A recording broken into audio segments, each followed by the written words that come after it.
Bonjour, nous sommes de retour. Donc, dans le dernier cours, je vous ai parlé des acides et je vous ai parlé de la notion de pH.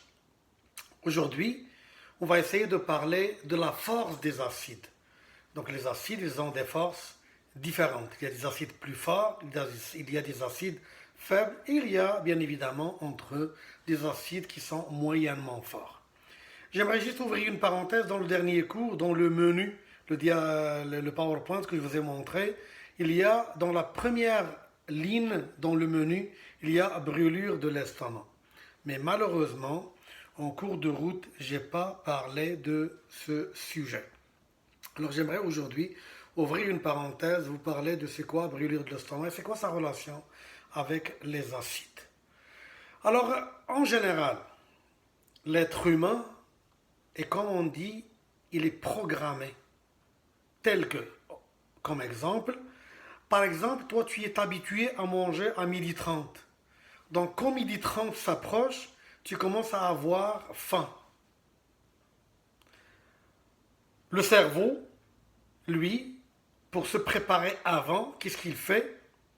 Il donne ses recommandations pour libérer certains enzymes qui sont responsables à la digestion, qui sont indispensables à la digestion, et il envoie aussi son message pour la sécrétion de l'acide chlorhydrique qui s'en va dans l'estomac, qui bien évidemment lui aussi, il aide à la décomposition de la nourriture. Cet acide HCl, c'est un acide qui est très fort, mais pourtant, même s'il se trouve dans notre estomac, et ne lui fait pas mal ou bien il ne l'abîme pas. Parce que tout simplement, notre estomac est couvert de l'intérieur par un mucus. Un mucus, c'est comme, je m'excuse, c'est comme la morve. Il y a un mucus qui tapisse tout l'estomac et qui empêche l'action de l'HCl sur la paroi de l'estomac. Et si jamais quelqu'un a trop mangé, par exemple, et il est obligé, ou bien par force, il a commencé à vomir, il va sentir qu'il y a une brûlure au niveau de l'eau sauvage. Donc cette solution acide dans l'estomac ne fait rien dans notre estomac, parce que l'estomac est tapissé par le mucus, mais quand il traverse l'eau sauvage, et on sent des brûlures, ben c'est tout simplement, c'est les brûlures causées par l'acide. Si jamais il y a un petit point de l'estomac qui n'est pas bien tapissé, n'est pas bien couvert par ce mucus, ben cet acide, il touche cette partie de l'estomac, il crée ce qu'on appelle un petit bobo à l'intérieur de l'estomac, et je ferme la parenthèse. Alors la force des acides, en général, on a un acide HA, oh, excuse, changer de crayon.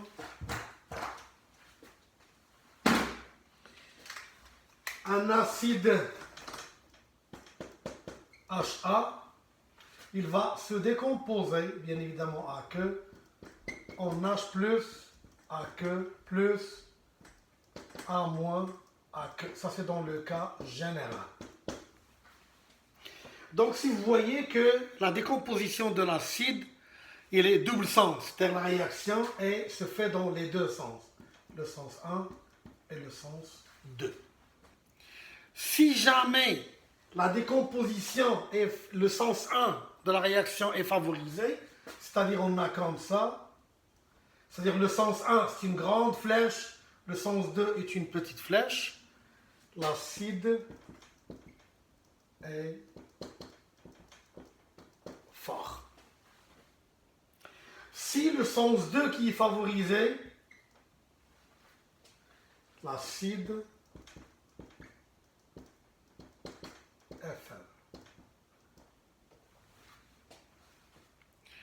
toutefois, il y a dans certains cas, tels que l'exemple de HCl, qui me donne H+, AQ+, Cl-, AQ, il y a une seule flèche. Parce que la réaction de décomposition de l'acide chlorhydrique se fait complètement dans le sens droit, et on dit que l'acide chlorhydrique est très fort.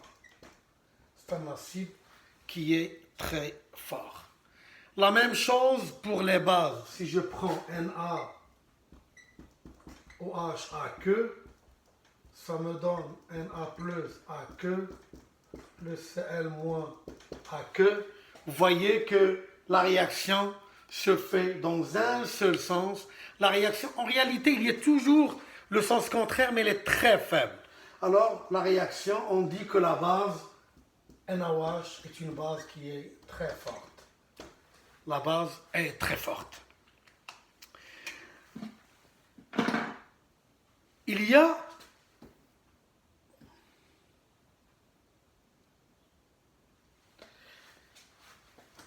dans le cas où l'acide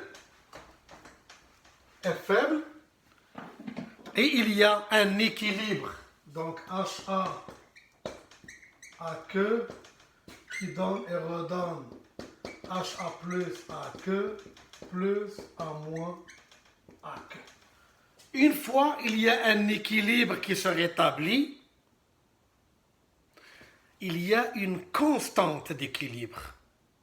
Cette constante d'équilibre, à travers cette constante d'équilibre, on peut déterminer, on peut classer les acides, bien évidemment, les acides faibles, on peut les classer par leur force. Parce que même les acides faibles, on peut les classer par leur force. Et c'est cette constante d'équilibre qui va me permettre de classer les acides. Alors cette constante, tout simplement, il est égal, on l'appelle K indice A, parce que constante d'équilibre d'un acide, il est égal. La concentration des produits, alors c'est la concentration de H+, bien évidemment ici il y a 1, donc A la 1, multiplié par la concentration de A-, ici il y a 1, donc A la 1, divisé par la concentration de l'acide HA, il y a 1 A la 1. Vu que quand il s'agit d'un coefficient stoichiométrique égal à 1, on ne le mentionne pas, donc on va juste enlever ceci. Alors qu'est-ce qu'on constate? Si l'acide est fortement décomposé, ceci veut dire que la concentration de HA va être inférieure. Et par conséquent, la concentration de H+, et la concentration de A- vont être élevées. Et par conséquent, le Ka est élevé.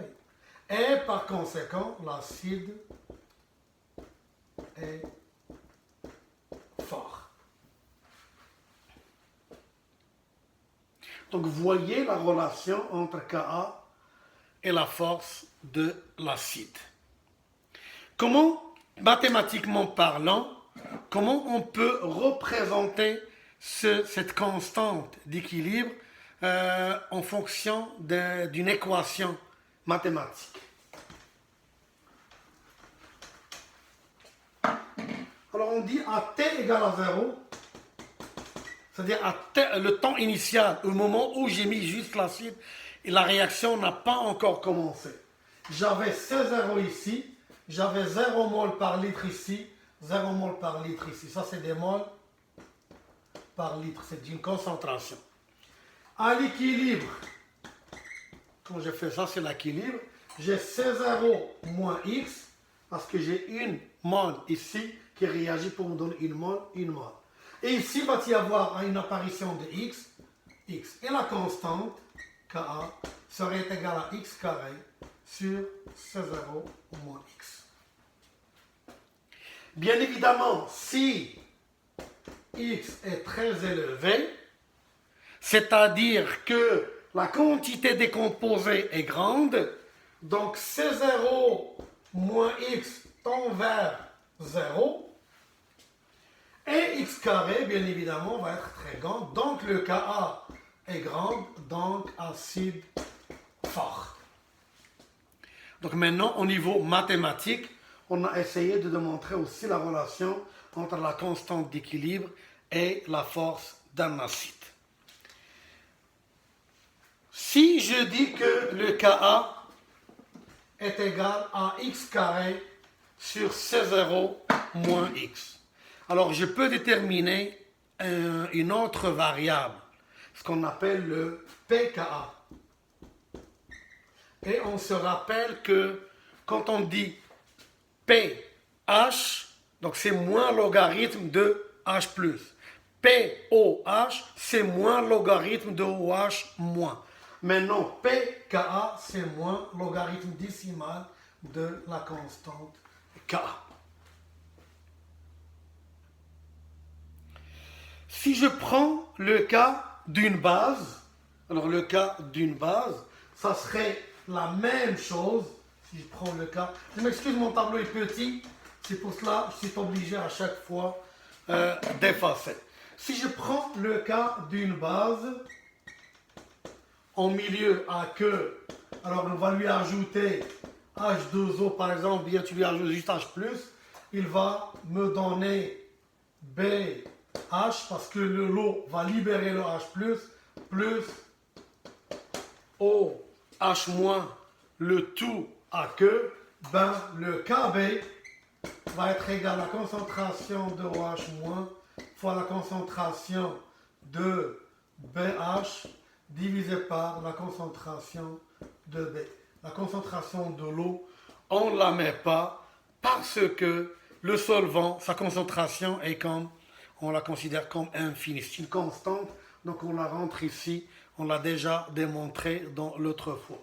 Et la même chose, le pKb, il est égal à moins log de Kb. Le même raisonnement, si l'équilibre, toujours il y a un équilibre ici, si l'équilibre est déplacé vers la droite, la concentration de B va être inférieure, la concentration de BH et OH- vont être supérieures et la base est forte. C'est le même raisonnement que nous avons montré pour les acides faibles. Maintenant, on va essayer de parler d'un autre type d'acide. C'est ce qu'on appelle les acides binaires.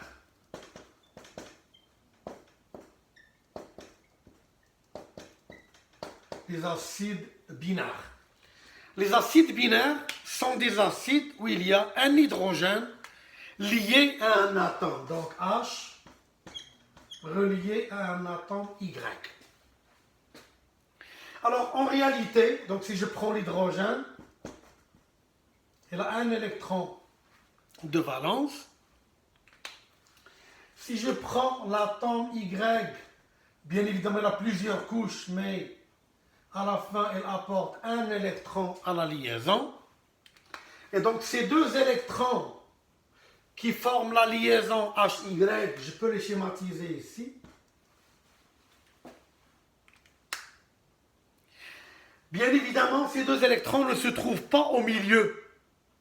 En réalité, ces deux électrons, si je prends le noyau de l'hydrogène et je prends le noyau de Y, alors ces deux électrons, ils gravitent autour des deux noyaux. Alors les deux électrons, ils gravitent autour des deux noyaux.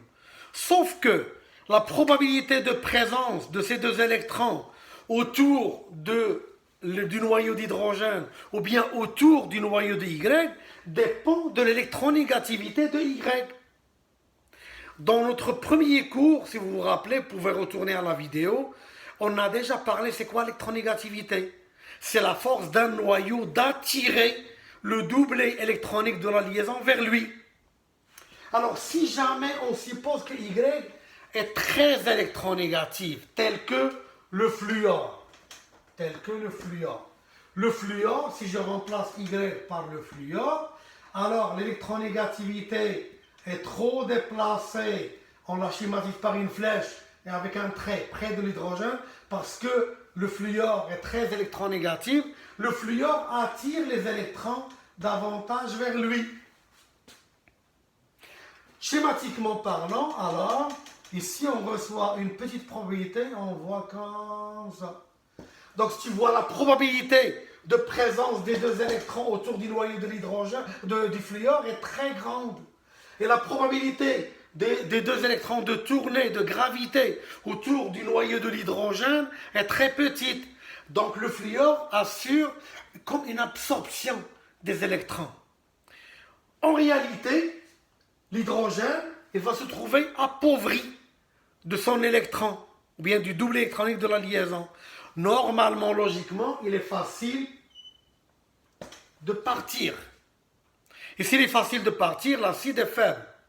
Mais il y a un autre phénomène qui s'oppose à ceci. Donc il y a l'électronégativité, la force d'un acide binaire, il y a l'électronégativité, on l'a expliqué.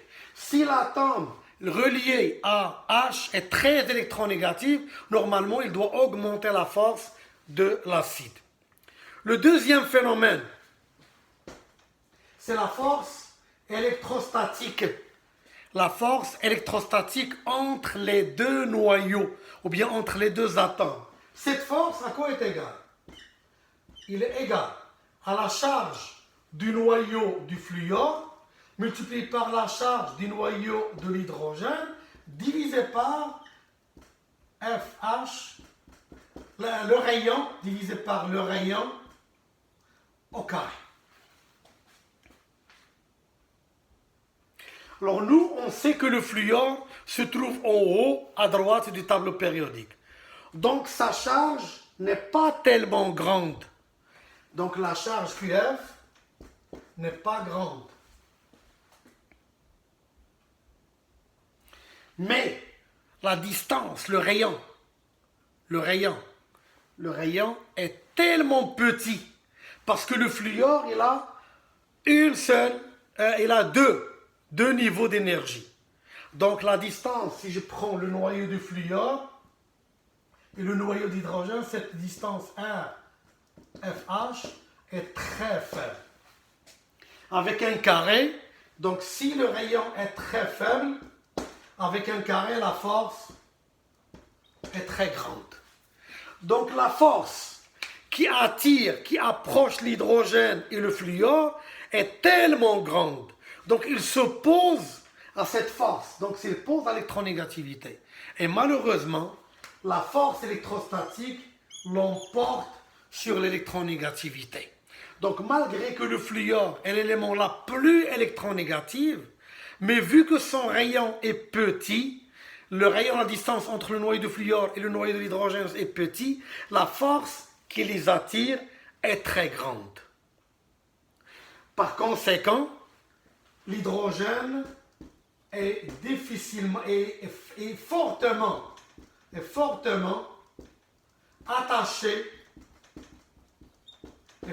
attaché au fluor. Est fortement attaché. Et par conséquent, HF va être un acide qui est faible. Alors, ce phénomène d'électronégativité et de force, je vais essayer de vous l'expliquer dans un autre contexte qui est habitué. L'électronégativité d'un atome, s'il est très électronégatif, c'est-à-dire il va voler le double électronique, il va le déplacer vers elle. Celui-là, moi je le schématise comme suit. Imaginez-vous, il y a deux personnes qui s'en vont en pique-nique. Donc chacun apporte de la nourriture. D'accord? Chacun apporte sa propre nourriture. Mais une fois allés là-bas, ils vont déposer la nourriture. Toute personne qui passe, il va penser que la nourriture de tout le monde appartient à tout le monde. Si pour cela, c'est les deux électrons. L'hydrogène apporte un électron, le fluor apporte un électron à la liaison. Les deux électrons, ils appartiennent à la fois au fluor et à la fois à l'hydrogène. Ça, c'est la nourriture de l'hydrogène, ça, c'est la nourriture de fluor. Une fois on la dépose au milieu, ils appartiennent aux deux. Sauf que, parmi les deux, est-ce qu'ils vont manger également? Il y a un qui va manger plus que l'autre. Alors, c'est ce qu'on appelle, l'autre est plus électronégatif que l'autre. Le fluor va prendre les électrons plus que l'hydrogène. Donc, il va manger plus que lui. Imaginez-vous, le fluor et l'hydrogène, c'est comme quelqu'un qui s'en va en pique-nique avec un petit enfant de 4 ans.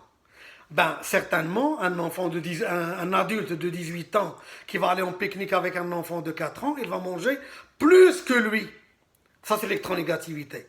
Mais en même temps, imaginez-vous, cet adulte de 18 ans, il prend l'enfant de 4 ans, il le tient. Donc la distance entre les deux devient très proche. C'est son frère, son petit frère. Il le tient, il le tient fort. Mais qu'en même temps, il lui mange, il lui prend sa nourriture. Il mange plus que lui, mais il le tient fort. Donc le bébé, ou le petit enfant, ne va jamais être libéré facilement. C'est la même chose que l'hydrogène avec le fluor. Le fluor est plus électronégatif. Il tire vers lui davantage les doubles électroniques, mais en même temps, il tire l'hydrogène très fort et ne le laisse pas partir. Contrairement, si je prends un adulte de 18 ans, par exemple, avec un enfant de 10 ans, ben, il va manger plus que lui. Mais l'enfant de 10 ans reste un peu loin de l'adulte de 18 ans. Il ne va pas le tenir plus fort vers lui. Il va rester un peu plus loin. Donc malgré qu'il mange plus que lui, un peu plus que lui, donc il mange un peu plus que lui, mais quand même, la distance entre eux laisse que l'enfant de 10 ans facilement peut se libérer et partir. C'est la même chose quand je parle par exemple de HCl. HCl,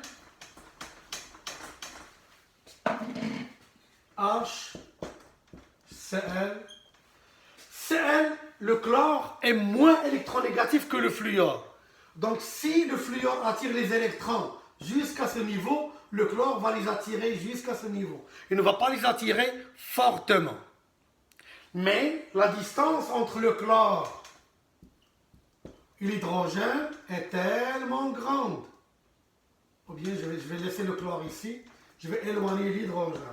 Alors l'hydrogène est tellement loin comparé au chlore, comparé à sa distance par rapport au fluor. Donc l'hydrogène ici, c'est facile de partir. Il peut partir facilement. Et s'il part facilement, cet acide est fort. Donc ça, je vous ai parlé des acides binaires. Maintenant, on va parler d'un autre type d'acide, ce qu'on appelle les oxacides. Les oxacides. Alors on va parler des oxacides. Un oxacide, c'est un acide où il y a l'hydrogène relié à un oxygène relié à un atome Y. Donc la même chose, la force de cet acide dépend de l'électronégativité de Y. Il dépend exclusivement de l'électronégativité de Y. Si Y est très électronégatif, donc Y va tirer, je vais le mettre en vert. Alors le doublet électronique qui est là, le Y va le tirer, l'oxygène lui aussi il tire, donc il appauvrit l'hydrogène et l'acide devient plus fort. Donc électronégativité de Y augmente, acide, la force de l'acide augmente. Maintenant, imaginez-vous que Y, elle aussi, est reliée à des atomes d'oxygène. Donc H, s'il est relié à un atome d'oxygène, Y. Si Y est lié à un atome, à 3 atomes d'oxygène, donc l'oxygène lui aussi est très électronégatif. Donc il tire. Il y a beaucoup d'attraction. Le doublet électronique qui est placé, excusez-moi, le doublet électronique qui est placé ici est fortement attiré dans ce sens et l'hydrogène devient très pauvre. Si l'atome d'oxygène de Y est relié à seulement 2 oxygènes, donc il y a moins de force qui attire. Donc l'acide devient un peu moins fort. S'il est relié à un seul atome d'oxygène, il y a moins d'attraction et l'acide devient encore moins fort. Alors, j'espère que vous avez bien compris la force des acides. Quand est-ce qu'un acide, on le considère comme fort, un acide faible, parce que c'est très important. Et bien évidemment, on doit faire la relation entre ce cours et le dernier cours que je donnais, c'est la notion de pH. À chaque fois que l'acide est très fort, son pH est très faible, parce que le pH est égal à moins, il y a un signe moins le logarithme de la concentration de H+, ou bien la concentration de H3 au plus. Ben, j'espère que vous avez appris quelque chose aujourd'hui dans ce cours et on se dit au revoir et à un prochain cours. Au revoir.